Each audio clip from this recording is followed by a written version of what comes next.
How to add business location on Snapchat. Open the Snapchat.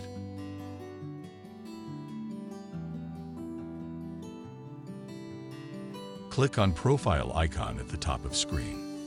You are now at your Snapchat profile. Go down. Click on sharing screen.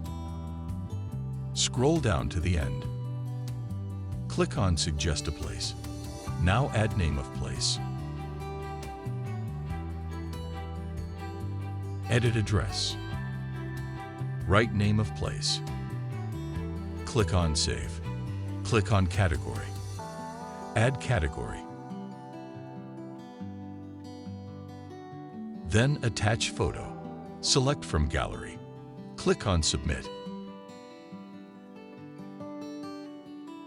As you can see, map pin is required. Just go to map and select the location from map.